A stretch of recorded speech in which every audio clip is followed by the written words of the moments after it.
pour la deuxième fois l'Ancien Testament. Voilà, que je lis après le Nouveau. J'ai commencé par le Nouveau Testament et j'ai enchaîné l'Ancien. Voilà, donc j'ai lu 2 fois le Nouveau Testament et là je suis repartie pour une deuxième lecture de l'Ancien Testament et j'en suis au psaume. Comme ma première lecture, j'ai fait une première lecture, simplement les choses ne se fractionnent pas forcément de la même manière. Donc là, aujourd'hui, je vais lire 3 chapitres, le 41, psaume 41, 42 et 43. Sauf que dans cette lecture, il y a une autre lecture qui a été faite sans autre chose. Là, ce sera une lecture peut-être un peu lente, parce que en même temps que je lis, j'essaye de souligner, de surligner ce qui me semble important et je note en même temps sur une fiche les versets à retenir, à relire.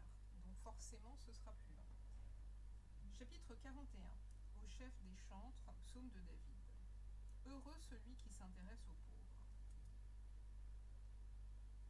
Au jour du malheur, l'Éternel le délivre. L'Éternel le garde et lui conserve la vie. Il est heureux sur la terre, et tu ne le livres pas au bon plaisir de ses ennemis. L'Éternel le soutient sur son lit de douleur. Tu le soulages dans toutes ses maladies.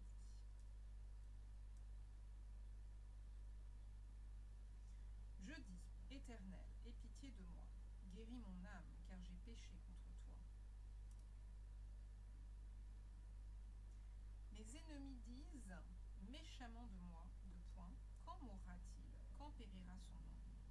Si quelqu'un vient me voir, il prend un langage faux. Il recueille des sujets de médire. Il s'en va et il parle au dehors. Tous mes ennemis chuchotent entre eux contre moi. Ils pensent que mon malheur causera ma ruine. Il est dangereusement atteint. Me voilà couché, il ne se relèvera pas. Celui-là même avec qui j'étais en paix, qui avait ma confiance et qui mangeait mon pain, lève le talon contre moi. Toi, Éternel, aie pitié de moi et rétablis-moi. Et je leur rendrai ce qui leur est dû. Je connaîtrai que tu m'aimes. Si mon ennemi ne triomphe pas de moi, tu m'as soutenu à cause de mon intégrité. Et tu m'as placé pour toujours en ta présence. Béni soit l'Éternel, le Dieu d'Israël, d'éternité en éternité. Amen. Amen. Chapitre 42. Au chef des chantres, cantique des fils de Corée. Comme une biche soupire après des courants d'eau, ainsi mon âme soupire après toi.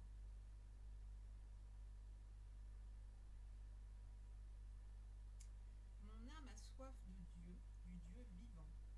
Quand irai-je et paraîtrai-je devant la face de Dieu?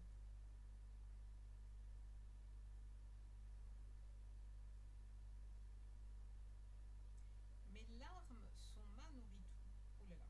Mes larmes sont ma nourriture jour et nuit, pendant qu'on me dit sans cesse, où est ton Dieu? Je me rappelle avec effusion de cœur quand je marchais entouré de la foule et que je m'avançais à sa tête vers la maison de Dieu.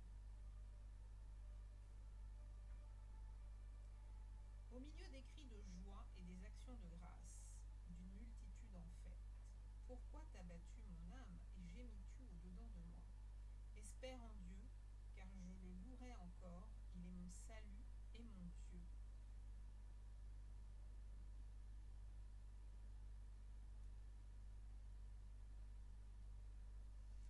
Mon Dieu, mon âme est abattue au-dedans de moi. Aussi c'est à toi que je pense depuis le pays du Jourdain, depuis l'Hermon, depuis la montagne de Mitsehar.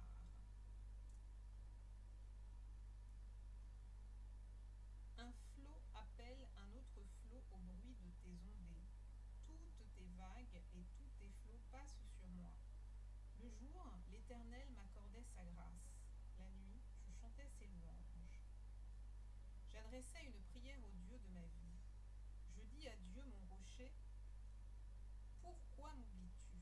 Pourquoi dois-je marcher dans la tristesse, sous sous l'oppression de l'ennemi.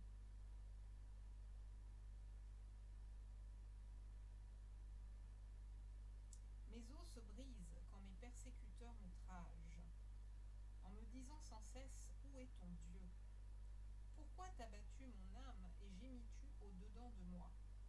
Espère en Dieu, car je le louerai encore, il est mon salut et mon Dieu. Chapitre 43.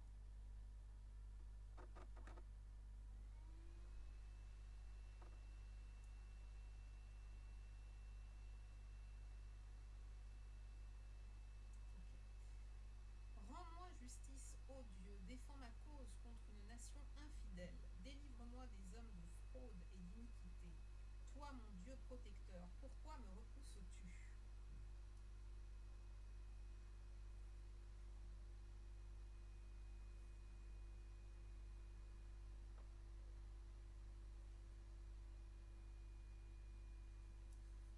Pourquoi dois-je marcher dans la tristesse, sous l'oppression de l'ennemi? Envoie ta lumière et ta fidélité, qu'elle me guide, qu'elle me conduise à ta montagne sainte et à tes demeures.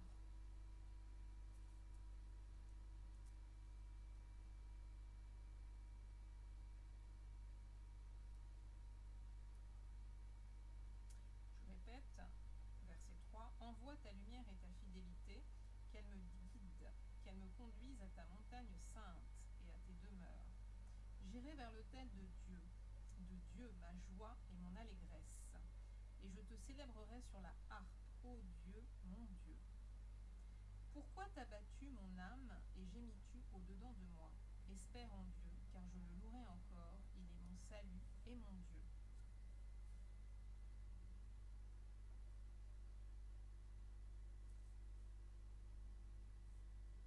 Ok. Alors, je ne vais pas forcément m'arrêter là, en fait, parce que les chapitres sont relativement courts. Je continue avec le chapitre 44. Au chef des chantres, des fils de Corée cantique. Ô Dieu, nous avons entendu de nos oreilles, nos pères nous ont raconté les œuvres que tu as accomplies de leur temps au jour d'autrefois. De ta main, tu as chassé des nations pour les établir. Donc, 44. De ta main, tu as chassé des nations pour les établir. Tu as frappé des peuples pour les étendre. Je répète, tu as frappé des peuples pour les étendre.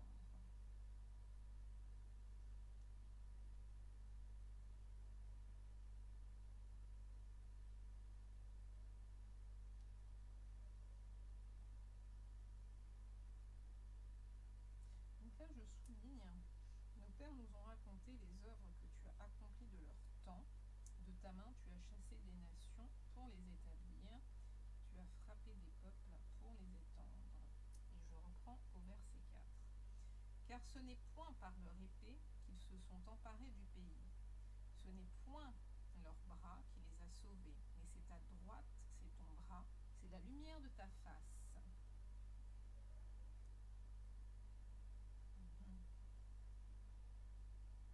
Donc je souligne encore, ce n'est point par leur épée qu'ils se sont emparés du pays. C'est ta droite, c'est ton bras, c'est la lumière de ta face, parce que tu les aimais. Et ça aussi je souligne, parce que tu les aimais. Ô Dieu, tu es mon roi, ordonne la délivrance de Jacob. Avec toi, nous renversons nos ennemis. Avec ton nom, nous écrasons nos adversaires. Car ce n'est pas en mon arc que je me confie. Alors ça, c'est très bien. Ça, je mets le 7 et je le souligne. Ce n'est pas mon épée qui me sauvera, mais c'est toi qui nous délivres de nos ennemis et qui confonds ceux qui nous haïssent. Nous nous glorifions en Dieu chaque jour et nous célébrons à jamais ton nom. Cependant, tu nous repousses, tu nous couvres de honte, tu ne sors plus avec nos armées. Tu nous fais reculer devant l'ennemi. Et ceux qui nous haïssent enlèvent nos dépouilles. Tu nous livres comme des brebis à dévorer. Tu nous disperses parmi les nations. Tu vends ton peuple pour rien. Tu ne l'estimes pas à une grande valeur. Tu fais de nous un objet d'opprobre pour nos voisins. Tu fais de nous un objet de sarcasme parmi les nations et de hochement de tête parmi les peuples. Ma honte est toujours devant moi, et la confusion couvre mon visage, à la voix de celui qui m'insulte et m'outrage, à la vue de l'ennemi et du vindicatif. Donc là, je remonte.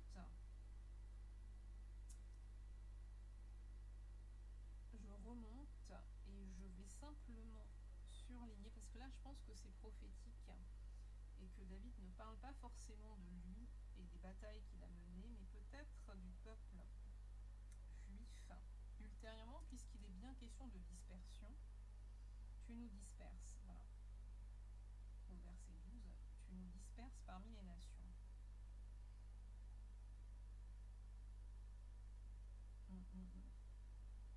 Peut-être aussi tu fais de nous un objet d'opprobre pour nos voisins.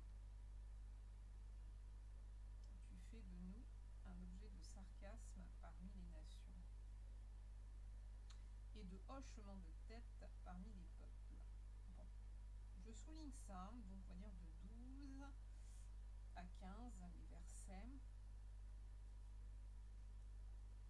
12 à 15 inclus. Et je mets prophétique. Ok. Ensuite, donc je reprends au verset 16. Ma honte est toujours devant moi et la confusion couvre mon visage. À la voix de celui qui m'insulte et m'outrage, à la vue de l'ennemi et du vindicatif. Tout cela nous arrive sans que nous t'ayons oublié, sans que nous ayons violé ton alliance. Notre cœur ne s'est point détourné, nos pas ne se sont point éloignés de ton sentier, pour que tu nous écrases dans la demeure des chacals.